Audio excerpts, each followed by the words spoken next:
आरक्षण आप कहाँ दे सकते हैं? आरक्षण दे सकते हैं पब्लिक सेक्टर में, केंद्रीय नौकरियों में, और उसके आधार पे राज्य अपनी अपनी नीतियाँ बना सकते हैं। अब जिस प्रकार से आज की आर्थिक नीतियाँ चल रही हैं, पब्लिक सेक्टर को तो औने-पौने दाम पे बेचा जा रहा है, जी वो प्राइवेट सेक्टर हो जाएगा। तो आरक्षण की, एक तो आरक्षण जहाँ हो सकता है उसकी जड़ को काट दो आर्थिक नीतियों के आधार पे। और दूसरा, जो बचा-खुचा आरक्षण है, उसमें ईडब्ल्यूएस के नाम पे सवर्ण लोगों को मौका दे दो। और उसमें से मेरे ख्याल से ये जो इकोनॉमिक आरक्षण में 2 बातें देखिए, अभी तक तो 50% की सीमा थी, क्योंकि मामला ओबीसी का था, तो 50% बाउंड्री रख दी। अब जब मामला आ गया कि इसमें सवर्णों को जगह मिलेगी, तो 50% को भी वो पार करने को तैयार हैं। देखिए, जो एक राजनीतिक नैतिकता होती है, राजनीतिक नैतिकता लोकतंत्र को लेकर ही चलती है, और लोकतंत्र में सकारात्मक कार्यक्रम बहुत ज़रूरी है। और जो सरकार आज सत्ता पे है, उसे राजनीतिक मॉरलिटी या जी कॉन्स्टिट्यूशनल मॉरलिटी से कोई लेना देना नहीं है। हिंदू राष्ट्र की जो मेरी समझ है वो यही कि एक तो क्रिश्चियंस और मुसलमान हाशिए पे, और एससी, एसटी, ओबीसी, इनको जितना दबाकर काम की लिया जा सकता है। और तीसरा उसमें मैं और भी जोड़ दूँ, स्त्रियों का दुय्यम दर्जा। ये 3 मुख्य चीज़ों के आधार पे आज की राजनीति एक बहुत डोमिनेंट तरीके से, एक बहुत शक्तिशाली तरीके से समाज पर लादी जा रही है। जो जी right to information, right to food, right to education, right to health, ये सब जो है, राइट टू हेल्थ, ये इसके लिए थी कि जो बाकी गरीब लोगों की समस्याएं हैं, सवर्ण हो या अवर्ण हो, जी दूसरे वर्ण जी के, उसके लिए, गरीबी के लिए दूसरा कार्यक्रम है। गरीबी के लिए ये आरक्षण का कार्यक्रम नहीं हो सकता, क्योंकि जी गरीबी तो पूरे समाज में है। तो पूरे जी समाज की आर्थिक नीतियाँ, हमारी खेती के बारे में नीतियाँ, गरीबी उन्मूलन तो उससे जुड़ा है। सरकार जो है, वो लोगों की पालक सरकार होना चाहिए, गार्डियन गवर्नमेंट, जो हम्म देखे कि जो सभी नागरिक हैं, वो उसके इस देश के नागरिक हैं और सरकार के बच्चे हैं। और जैसे हम अपने बेटे-बेटियों के लिए ख़्याल करते हैं, उस प्रकार की संवेदना सरकार में होनी चाहिए, जो अभी बिल्कुल नहीं दिखती। इंदिरा साहनी का जो जजमेंट है, उसको पूरा फुल बेंच ने चर्चा करना चाहिए। पर जैसे आज कोर्ट का जो मामला चल रहा है, उसमें उससे भी बहुत ज़्यादा उम्मीद करना, बहुत मुझे पता नहीं उससे भी क्या होगा। वैसे होना चाहिए, आपकी बात सैद्धांतिक रूप से मैं आपकी बात से सहमत हूँ।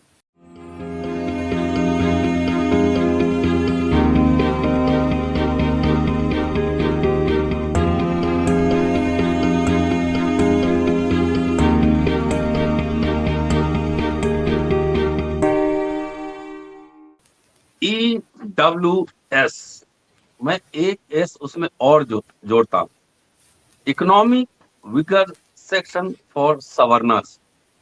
जी हाँ, अंबेडकर नामा पर लगातार इस विषय पर चर्चा जारी।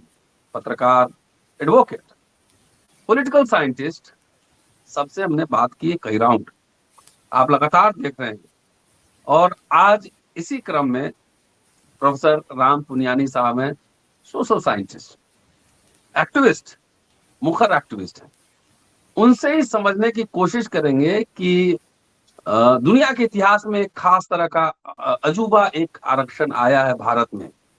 आरक्षण का जो प्रावधान था उसके मायने कुछ और थे, लेकिन ये जो EWSS, economic weaker section of सवर्नर्स, ये आया है, इसके क्या मायने हैं, इसके क्या इम्प्लीकेशंस होंगे, और क्या ये कॉन्स्टिट्यूशनल है, या जजेस किसी खास विचारधारा से प्रभावित होकर लगातार पिछले कई वर्षों से कई तरह के जजमेंट्स देते हैं, उसकी समीक्षा जरूरी है।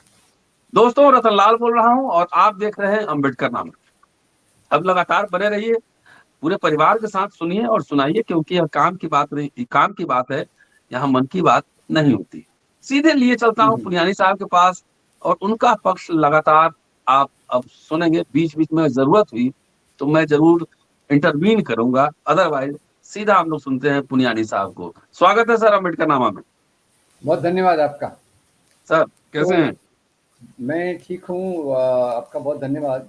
अब इस हालात सर में जितना ठीक रहा जा सकता है वो तो ठीक है, पर आपने अपनी प्रस्तावना में EWS का के साथ जो एस लगा दिया है वो जी बहुत महत्वपूर्ण है, और जी आपने इसके कई महत्वपूर्ण बिंदु अपनी प्रस्तावना में भी रखे हैं कि सर। हमारे देश में जजमेंट्स कैसे आ रहे हैं, जो जजमेंट्स आ रहे हैं उसमें जो उनका पक्ष दिखता है, किसका वो पक्ष ले रहे हैं, क्योंकि जजमेंट का जी मतलब होता है कि आप निष्पक्ष रूप से संविधान की समीक्षा कीजिए और समाज की समस्याओं को हल करने के लिए आगे जाइए। जी और ये बात तो हमारी पीड़ा कई सालों से है कि हमारे जो जजमेंट्स का तरीका है वो पूरे न्याय की कल्पना को कई बार पीछे ढकेल देता है जी और उसमें पक्षपात स्पष्ट रूप से दिखाई देता है।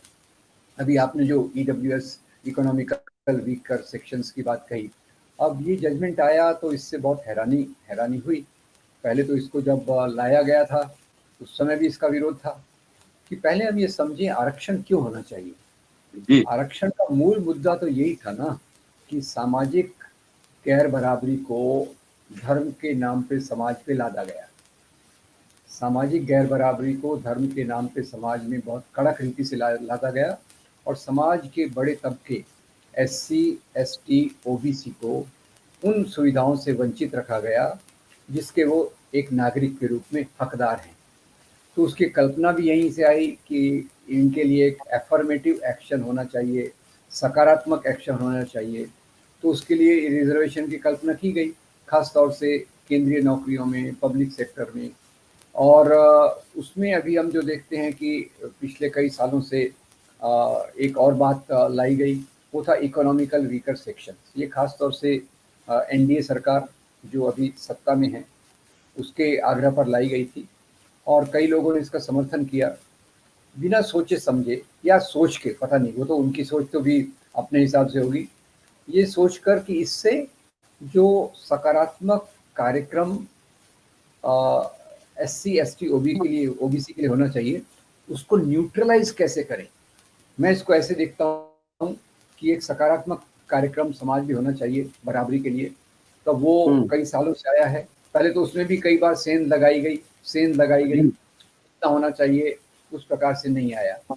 और जो आया छोटा मोटा उसको इस माध्यम से कि आप इकोनॉमिकली वीकर सेक्शंस को उसमें आरक्षण दीजिए, और वो आरक्षण में से, वो जो इकोनॉमिकली वीकर सेक्शन में से SC ST OBC को बाहर रखिए। अब पक्षपात तो यहाँ से चालू हो गया और उन्होंने इकोनॉमिकली बैकवर्ड सेक्शन की जो परिभाषा रखी वो अभी 8 लाख की है और सुनने में आया कि इसको बढ़ा के 12 लाख कर देंगे। तो मेरे ख्याल से समाज के सभी लोग, ज़्यादातर लोग उस आरक्षण के हकदार बन जाएंगे और इस दौड़ में जो वास्तव में जिनके लिए आरक्षण होना चाहिए सामाजिक बराबरी को लाने के लिए, वो उनको इस हाशिए से अलग किया जाएगा। तो मेरी सोच ये है कि जो सकारात्मक एक्शन हमारे जैसे समाज में चाहिए, ये EWSS आपकी भाषा में, ये उसको जी निरस्त करने का एक कार्यक्रम है, उसको कमज़ोर बनाने का कार्यक्रम है। दूसरी बात देखिए, हम्म आरक्षण आप कहाँ दे सकते हैं? आरक्षण दे सकते हैं पब्लिक सेक्टर में, केंद्रीय नौकरियों में, और उसके आधार पे राज्य अपनी अपनी नीतियाँ बना सकते हैं। अब जिस प्रकार से आज की आर्थिक नीतियाँ चल रही हैं, पब्लिक सेक्टर को तो औने पौने दाम पे बेचा जा रहा है, जी वो प्राइवेट सेक्टर हो जाएगा। तो आरक्षण की, एक तो आरक्षण जहाँ हो सकता है उसकी जड़ को काट दो आर्थिक नीतियों के आधार पे, और हम्म दूसरा जो बचा खुचा आरक्षण है उसमें EWS के नाम पे सवर्ण लोगों को मौका दे दो। और उसमें से मेरे ख्याल से ये जो इकोनॉमिक आरक्षण में दो बातें देखिए, अभी तक तो 50% की सीमा थी क्योंकि मामला OBC का था, तो 50% बाउंड्री रख दी। अब जब मामला आ गया कि इसमें सवर्णों को जगह मिलेगी तो 50% को भी वो अ, पार करने को तैयार हैं। तो मुझे लुब्बो-लुआब यही लगता है कि आज जो राजनीति का प्रवाह है वो अलग-अलग तरीकों से, अलग-अलग तरीके, ये एक तरीका है। SC ST OBC के जो हक हैं, बराबरी की जाने की तरफ जो उनकी दौड़ है, उनकी जो मंशा है, उनकी जो स्ट्रगल है, उनका जो संघर्ष है, उसको कहीं से पीछे ढकेलने का एक ये माध्यम में मुझे लगता है। और इसी में एक और बात भी जोड़ दूँ कि एक तो औद्योगिक नीतियाँ हैं, जिस पर ये भी देखिए कि हमारी जो नीतियाँ ज़मीन के बारे में हैं, जो जहाँ लैंड डिस्ट्रीब्यूशन भी नहीं हुआ है, क्योंकि ये बात का ख्याल रखना चाहिए कि ज़मीन का डिस्ट्रीब्यूशन जो ज़रूरी है हमारे दलित और पिछड़े वर्ग के उन्नति के लिए, उसके बारे में कोई बात ही नहीं होती है। उसके बारे में हमने उसको ठंडे बस्ते में डाल दिया है। तो एक तरफ औद्योगिक क्षेत्र में पब्लिक सेक्टर को आप कमज़ोर कर रहे हैं, दूसरी तरफ जो गाँव में जहाँ इनकी जगह है, उस जगह को आप उस दिशा में कोई कार्यक्रम ही नहीं लेते। और ये एक महत्वपूर्ण बात है कि तो इसलिए गाँव का दलित एससी, एसटी, ओबीसी और शहर का, दोनों को अलग-अलग प्रकार से किस प्रकार से दबाया जाए, मैं इस नीति को, इस जो जजमेंट आया है, उस रूप में एक देखता हूँ। मैं शमसुल इस्लाम साहब से बात कर रहा था जी, और उन्होंने कहा कि जो जजमेंट है, जो ऑर्डर है, इन्होंने इसके जी। पक्ष में ऑर्डर दिया है, हुँ। उसकी शब्दावली, कुछ शब्दावलियां जो है बंच ऑफ थॉट से आ रही है। शमसुल जी तो गहरे गहरे अध्यापक अध्ययन करता है, तो वो जी, उन्होंने आरएसएस के पूरे लिटरेचर को मेरे ख्याल से गहराई से अध्ययन किया, तो वो ज़्यादा उन्होंने पेज नंबर भी बताया है, 395 पेज नंबर से वो पढ़ा है, जज का ऑर्डर पढ़ा है। बहुत महत्वपूर्ण बात है, बहुत महत्वपूर्ण बात शमसुल जी कह रहे हैं। इसमें सर एक बात ये है कि बगैर किसी आंकड़े के दुनिया में पहला अफर्मेटिव एक्शन सो कॉल्ड अगर कहा जाए, जी। तो पहला ऐसा अफर्मेटिव एक्शन है जिसपे ना कोई कमीशन बैठा, ना कोई आंकड़ा है, 48 घंटे में पास हो गया। सुनवाई में जब कोर्ट में आया तो 7 दिन 5 दिन हियरिंग करके, और ये भी 3-2 हुँ, करके वो पास हो गया। तो इसको हुँ। कैसे थे क्या, अब ये जुडिशियल जो इंस्टीट्यूशन है, इसको हुँ। ऐसे देखा जा सकता है कि एक पॉलिटिकल इंस्टीट्यूशन की तरह काम कर रही है, खास आइडियोलॉजी के तहत, मुझे लगता है नटवरलाल जिसकी कोई पॉलिटिकल रिस्पॉन्सिबिलिटी नहीं है। जी। देखिए, जो एक राजनीतिक नैतिकता होती है, राजनीतिक नैतिकता लोकतंत्र को लेकर ही चलती है, और लोकतंत्र में सकारात्मक कार्यक्रम बहुत ज़रूरी है। और जो सरकार आज सत्ता पे है, उसे राजनीतिक मॉरलिटी या जी। कॉन्स्टिट्यूशनल मॉरलिटी से कोई लेना-देना नहीं है। उसका अच्छा। एजेंडा बहुत क्लियर है, उसका एजेंडा क्लियर है कि यहाँ एक तरफ मुसलमानों को ढकेला जाए मार्जिन्स पे, दूसरी तरफ एससी, एसटी, ओबीसी, उन्होंने जो भी थोड़ा बहुत संघर्ष करके प्राप्त किया है, जी। अफर्मेटिव एक्शन के माध्यम से प्राप्त किया है, उसको न्यूट्रलाइज़, उसको निरस्त करने की कोशिश की जाए। और उसके चलते देखिए, आज हमारा जो स्टेट की कंडीशन है, आपने शुरू में भी कहा, कितने जजमेंट हैं जिसमें आपको पार्शियलिटी, पक्षपात दिखता है, क्लियर कट दिखता है। अब एक हम्म। मैं थोड़ा दूसरा उदाहरण देता हूँ कि जब वो कहा गया कि बाबरी मस्जिद को गिराना ये एक अपराध था, पर अपराधियों को सज़ा देने का काम नहीं है। कोर्ट ने माना कि ये अपराध है, और फिर कि भगवान राम का जन्म वहाँ हुआ था, ये लोगों की आस्था है, उसके आधार पे इसको मान लिया, जो इलाहाबाद कोर्ट का जजमेंट आया था।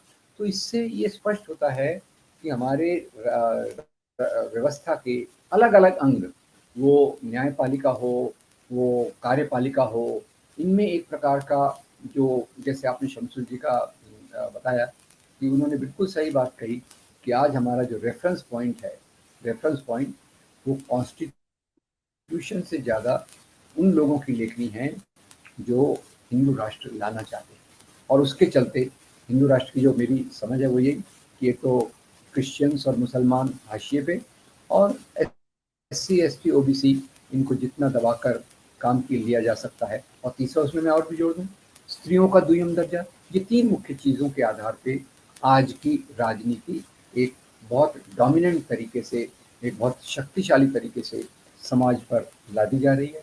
और उसके लिए तो बहुत सारी चीज़ें ज़िम्मेदार हैं। कितने सालों से ये जो प्रक्रिया चालू है कि ये जो सांप्रदायिक लोग हैं, केवल इस पॉलिटिकल पार्टी में ही नहीं है। ये बात सबसे महत्वपूर्ण है हमारे लिए। सांप्रदायिक लोग केवल पॉलिटिकल पार्टी में नहीं हैं, वो बहुत सारी संस्थाओं के अंदर, वो हम्म। शैक्षणिक हों, न्यायिक हों, मीडिया की हो, उसके अंदर जाकर बैठ गई हैं। तो मामला बहुत गंभीर, मतलब एक बहुत बड़ा सवाल है कि जैसे अ, एक प्रकार की एक बड़े परिवर्तन की ज़रूरत है, जिससे हम लोकतंत्र को वास्तव में बहाल कर सकें। नहीं तो लोकतंत्र में तो यही होता है ना कि आपकी जुडिशरी है, वो कार्यपालिका पे कंट्रोल रखती है। अभी जुडिशरी का काम, जो न्यायपालिका है, वो तो कार्यपालिका का जो एजेंडा है, उसको मदद करने में लगा है। और कार्यपालिका का एजेंडा तो बहुत सेट है। वो कभी-कभी हम्म, स्पष्ट रूप से बोलते, कभी स्पष्ट रूप से नहीं बोलते, पर हम्म, उनके एक-एक कार्य से उनका एजेंडा दिखता है।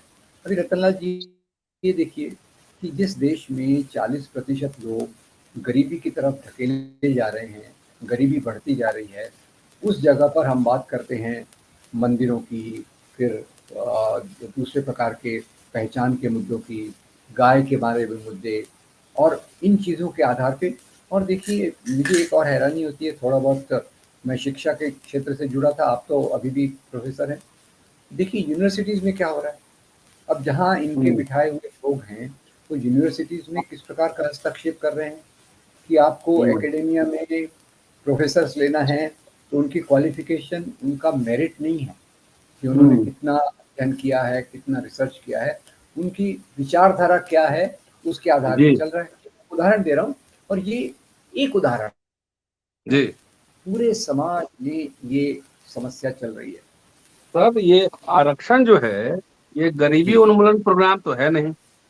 जी। और तो गरीब जो सवर्ण है, उसका हक कौन मार गया, कौन खा गया? देखिए, यहाँ आप देखिए कि हम गरीब सवर्ण की समस्या बिल्कुल ज़रूरी है, और मोटे तौर पे हमारे समाज में जो आर्थिक नीतियाँ हैं, उसको आप देखिए।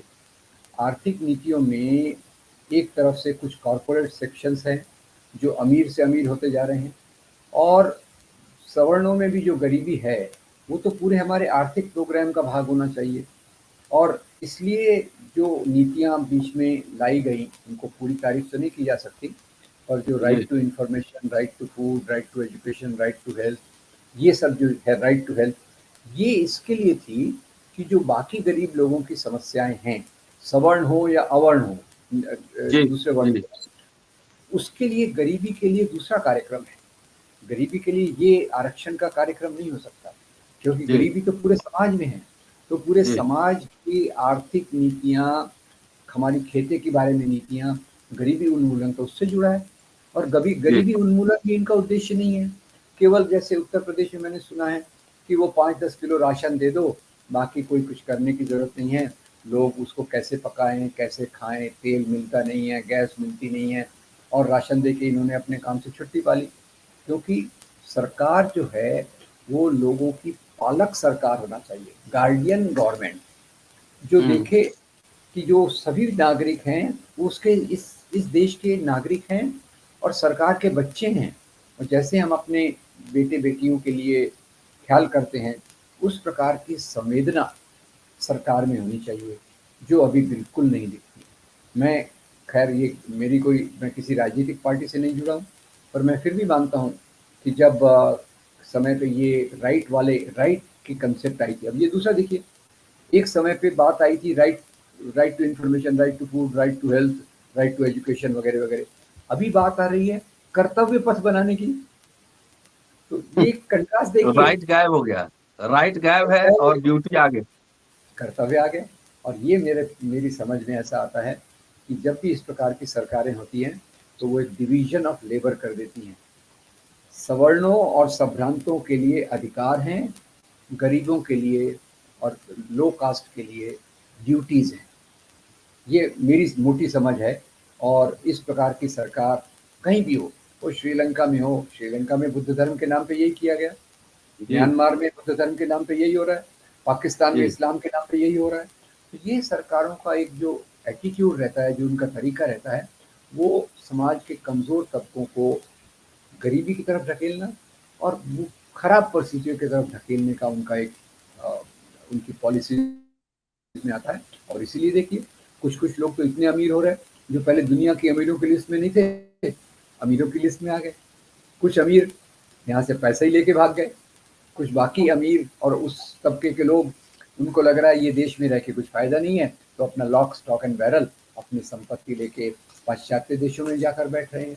और यहाँ के लोगों की हालत जो है, आप किसी से भी बात कीजिए, आप टैक्सी में बैठिए, ऑटो रिक्शा में बैठिए, गांव के किसानों से बात कीजिए, नौजवान पीढ़ी से बात कीजिए, ये सब उनकी जो पीड़ा है, जो आप गरीबी की बात कर रहे हैं, गरीबी की बात तो पूरी समस्या है, हमारी आर्थिक नीतियों की समस्या है। और जिस प्रकार से प्राइवेटाइजेशन हो रहा है, जिस प्रकार से अब प्राइवेटाइजेशन में जो जनता की संपत्ति है उसको औने पौने दाम में निजी हाथों में दे दिया जा रहा है। और निजी हाथ वाला पहले क्या करता है, पहले तो वो जितने लोग हैं उसको रिट्रेंच करता है, आधे से ज़्यादा लोगों को रिटायर कर देता है, समस्या चालू हो गई। और फिर नया रिक्रूटमेंट ज़्यादा करते नहीं है, जो लोग हैं उससे जिस प्रकार से काम लेते हैं वो एक अलग अध्याय है। तो आप गरीबी दूर करना, ये हमारी पूरी आर्थिक नीतियों की आवश्यकता है।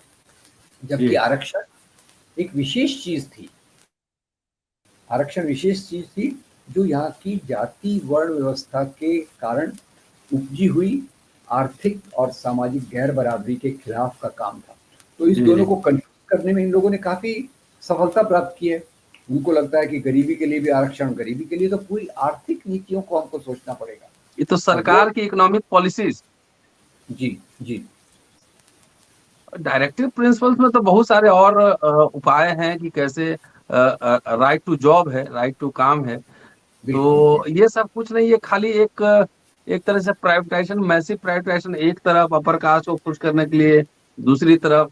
और दूसरी बात है, क्या इंदिरा साहनी केस 9 जजेस बेंच में वो फैसला हुआ था 50% का, इस मसले को जो कि बहुत ही कॉन्स्टिट्यूशनल मैटर था, इसको फुल बेंच में नहीं जाना चाहिए था, इसमें कोई विमर्श नहीं, कोई बहस नहीं।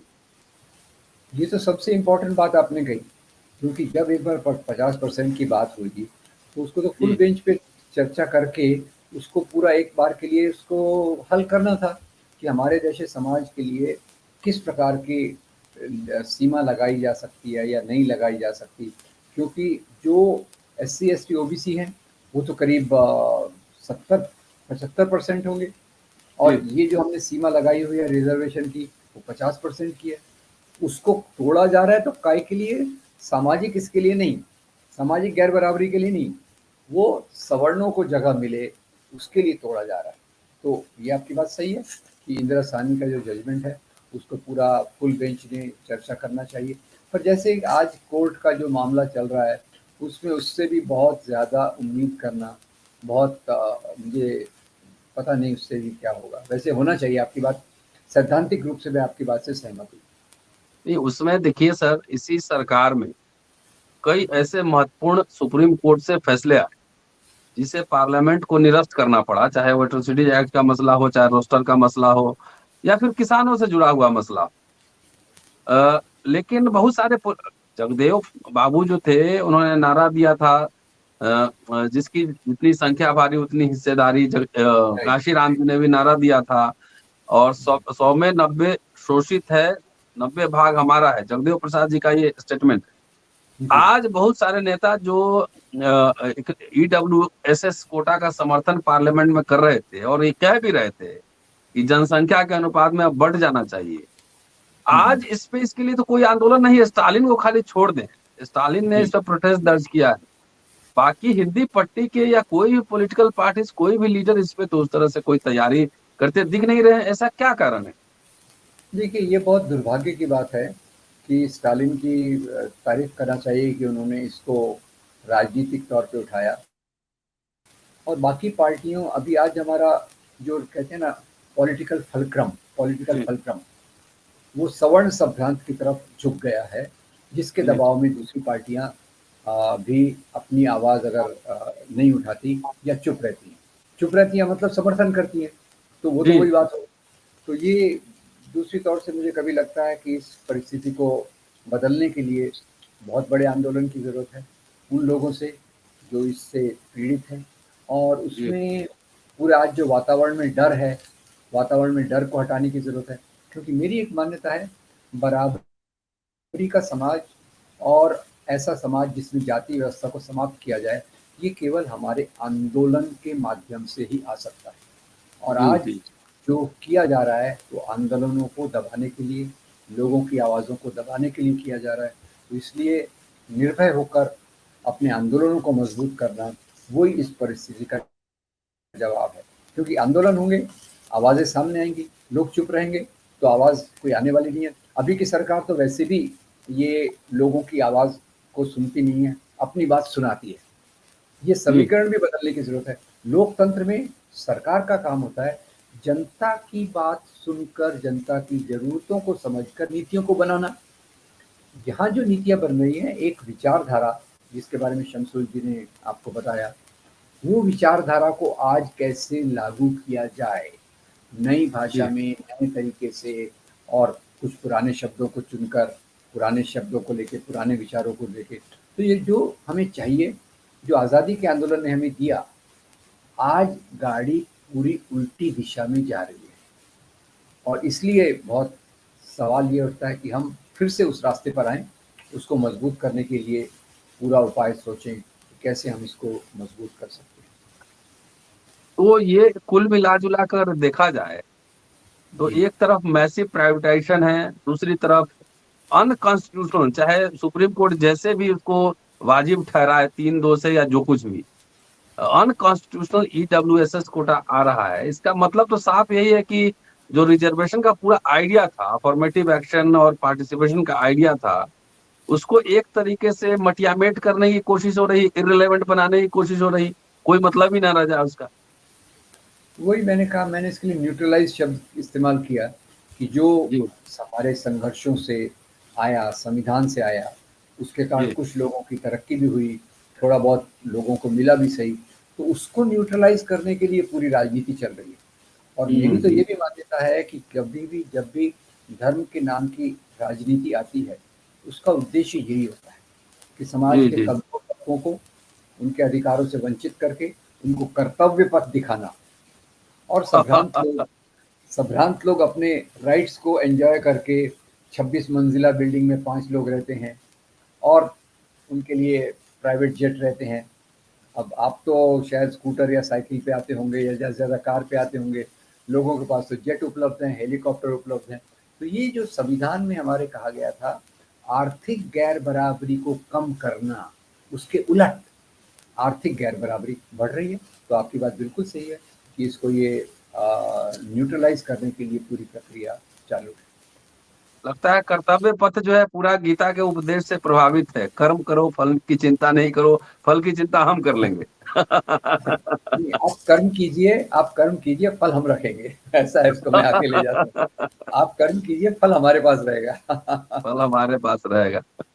शुक्रिया सर, और आपसे लगातार चर्चा जारी रहेगी। दोस्तों, अम्बेडकरनामा पर ईडब्ल्यूएस पे सबसे व्यापक विशद चर्चा जारी है। पूरा अपने देखिए, बच्चों को दिखाइए, और यहाँ जैसा कि मैंने पहले कहा है कि यहाँ मन की बात नहीं काम की बात होती है। इस पे व्यापक विमर्श पैदा करने की जरूरत है, और जैसा कि पुनियानी साहब ने कहा कि जन आंदोलन की जरूरत है। और एक बात और नोट कर दूं यहाँ पर कि सुप्रीम कोर्ट भी सुप्रीम नहीं है, वहां भी इंडिविजुअल्स बैठते हैं, इंडिविजुअल जजेस होते हैं। सुप्रीम इस देश में कॉन्स्टिट्यूशन, और कॉन्स्टिट्यूशन से ही कुछ लोग, कुछ विचारधारा के लोग खिलवाड़ करने की कोशिश कर रहे हैं। तो ये सीधा समझिए कॉन्स्टिट्यूशन पे एक तरह से हमला है, उसके जो फंडामेंटल फीचर्स हैं उसको तोड़ने की कोशिश हो रही है। आसान बात नहीं है, एक पर एक एक्सपेरिमेंट होता है। पहले मुस्लिम को दबा के देखो, कोई और नहीं बोला, उसका फिर इसको दबाओ, कोई और नहीं बोला, धीरे धीरे बचेगा कोई भी नहीं, चाहे वो सवर्ण हो अवर्ण हो, सारा निजीकरण हो जाएगा। कॉलेज के गेट पे सरकारी चौकीदार जब काम करता है उसको 50,000 तनख्वाह मिलता है, अब प्राइवेट चौकीदार 12,000 रुपए में 12 घंटे काम करता है। कैसे अपने बच्चे पालेंगे?